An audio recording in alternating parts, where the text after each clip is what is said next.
Pattambi police station പരിധിയിൽ മാരക ലഹരി മരുന്നായ MDMAയുമായി യുവാവിനെ പോലീസ് പിടികൂടി.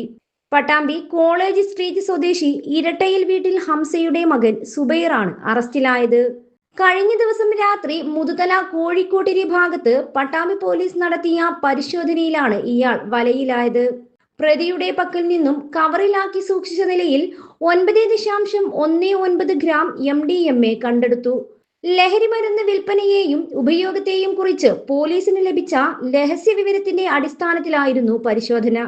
പ്രതിയായ സുബൈർ മുൻപും നിരവധി ക്രിമിനൽ കേസുകളിൽ ഉൾപ്പെട്ടയാളാണെന്ന് പോലീസ് പറഞ്ഞു.